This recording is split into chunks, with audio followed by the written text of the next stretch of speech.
Welcome to DY news. Rashtriya Swayamsevak Sangh శతాబ్ది ఉత్సవాల్లో భాగంగా బుధవారం చిన్న కొత్తలంక ఉపమండలంలో చిన్న కొత్తలంక బ్రహ్మేశ్వర స్వామి ఆలయ ప్రాంగణంలో కొడమర్తి వెంకటరత్న శర్మ అధ్యక్షతన జరిగిన హిందూ సమ్మేళనంలో పొడుగు వెంకట సత్యనారాయణ ప్రసాదాచార్య స్వామీజీ పాల్గొని అనుగ్రహ భాషణం చేస్తూ పురాణాలు, ఇతిహాసాలు, సాంప్రదాయాల ప్రభావంతో సనాతన ధర్మం ప్రారంభమైందని, భారతదేశ సమైక్యతకు ప్రతి రూపం హిందూ సమ్మేళనం అన్నారు. ప్రతి మనిషి వారి విధానాలు సక్రమంగా అలవర్చుకోవాలన్నారు. అప్పుడే సాంప్రదాయం ఉంటుందన్నారు.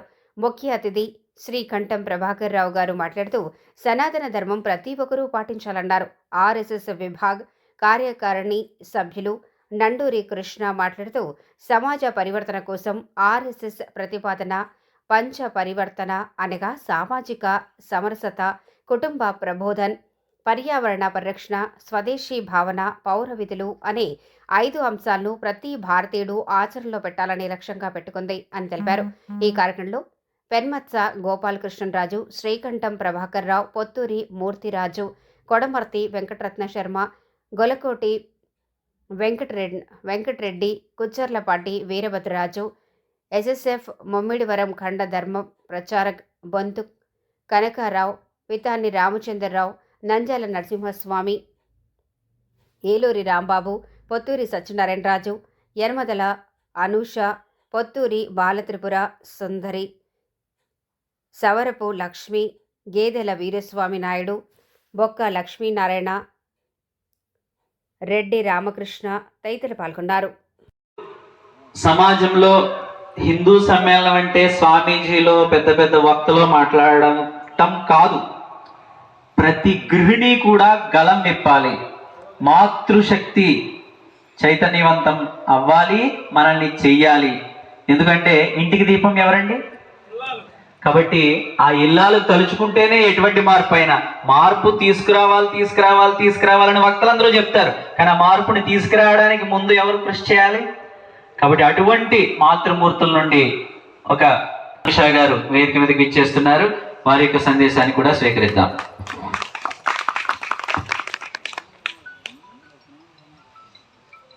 మాతృదేవో భవ, పితృదేవో భవ, ఆచార్య దేవో భవ, అతిథి దేవో భవ. ఈ వేదికను అలంకరించిన స్వామీజీ గారికి, పెద్దలకు నా హృదయపూర్వక నమస్కారములు. ఈ వేదిక ముందున్న హిందూ బంధువులందరికీ నా నమస్కారములు తెలియజేస్తున్నాను. ఈ రోజు విశేషమైన రోజు, మన ధర్మం కోసం మనం పోరాడవలసిన రోజు. ఈ రోజున మనం మహిళలందరూ కలిసి ఈ ధర్మాన్ని చాలా రక్షించుకోవాలి. చాలా మంది దాడులు చేస్తున్నారు, మత మార్పిడి చేస్తున్నారు. అందుకే మన మహిళలందరూ ఒక ముందడుగు వేసి మన ధర్మాన్ని కాపాడుకుందాం. జై శ్రీరామ్, జై జై శ్రీరామ్. ఈ అవకాశం ఇచ్చిన పెద్దలందరికీ నమస్కారం. మఠాధిపతులైనటువంటి పూజ్య శ్రీ వెంకట సత్యనారాయణ ప్రసాదాచార్య స్వామీజీ వారి యొక్క అనుగ్రహ భాషణం మనందరి కోసం. మన కార్యక్రమాన్ని ఆటంకపరచడానికి మనతో పాటు కొన్ని భూతాలు మనకు కూడా వచ్చాయి. వాటి పీక నొక్కేయండి దయచేసి. మన ఫోన్లు అన్నీ ఒకసారి సైలెంట్లో కానీ స్విచ్ ఆఫ్లో కానీ పెట్టేసుకుందాం. ఈ కార్యక్రమంలో చాలా విలువైనటువంటి అద్భుతమైనటువంటి విషయాలు మనకు అందిస్తారు. అవన్నీ మనం స్వీకరించాలి అంటే ముందు మన ఫోన్ను సైలెంట్లో పెట్టేసేయండి దయచేసి. అందరూ ఒకసారి మొబైల్ తీయండి, సైలెంట్లో కానీ స్విచ్ ఆఫ్లో కానీ పెట్టి ఈ యొక్క స్వామీజీ వారి యొక్క ప్రవచనామృతాన్ని స్వీకరిద్దాం.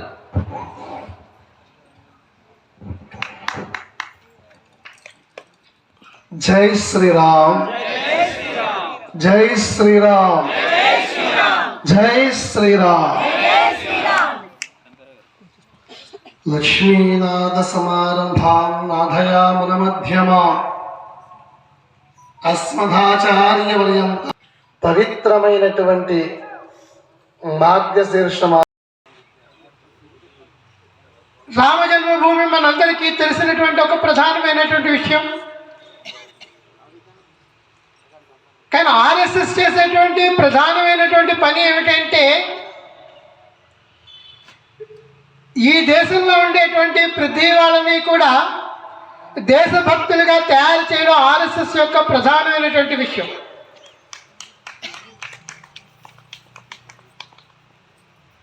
గత అనేక సంవత్సరాల యొక్క బానిసత్వం కారణంగా హిందూ అనేటువంటి పదాన్ని మనం మర్చిపోయాం. ఈ నుంచి దూషించింది హిందూ అని మన పెద్దలు మనకు చెప్తూ ఉంటారు. మన దేశంలో మన చరిత్ర కారణంగా, మన చరిత్ర పుస్తకాల కారణంగా, మనం చదువుకున్నటువంటి చరిత్ర పుస్తకాల కారణంగా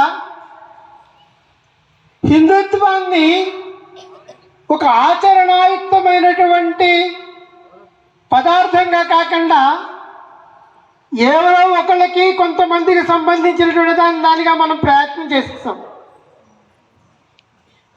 ఎక్కడ ఎవరి చేత పురాతన కాలంలో చెప్పబడినటువంటి మతం అనించాం.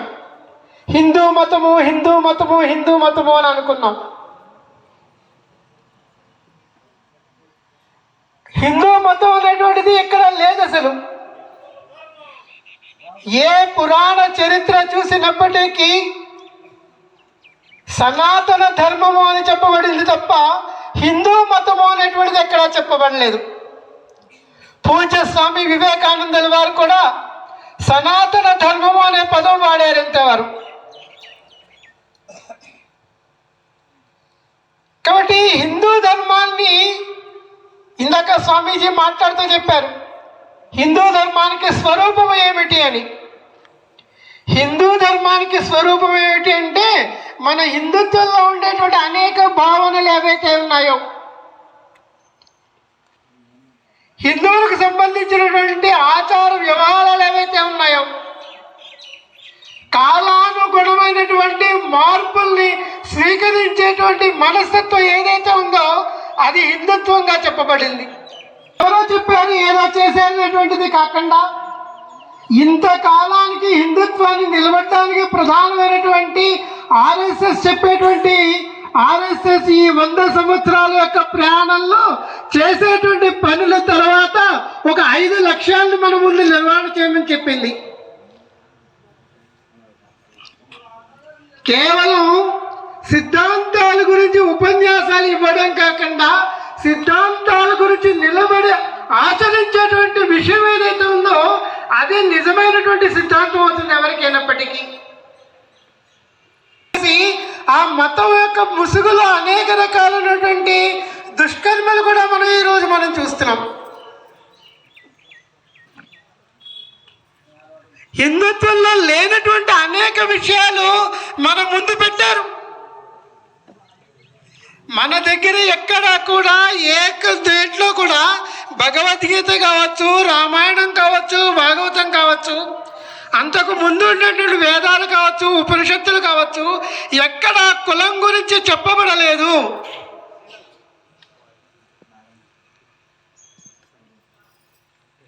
ధర్మాల గురించి చెప్పబడింది. దానికి ఆచరించేటటువంటిది కుల ధర్మాలు అని చెప్పారు తప్ప కులం పుట్టగానే వస్తుందనేటువంటి విషయం ఎక్కడ చెప్పబడలేదు. ఈ కులం చిన్నది, ఈ కులం పెద్దది, ఈ కులం అంతకంటే చిన్నది, ఈ కులం అన్నిటికంటే గొప్పది అనేటువంటి విషయం మన పురాణాల్లో ఎక్కడా లేదు. మన కుటుంబ జీవన విధానాన్ని చూసినట్లయితే, మన ఇంట్లో శుభకార్యాలు చూసినట్లయితే ఈ విషయం మనందరికీ స్పష్టమవుతుంది. మన ఇంట్లో మన అబ్బాయి వివాహం కానీ జరుగుతున్నప్పుడు చాకలి వాళ్ళతో పని ఉండదా మనకి?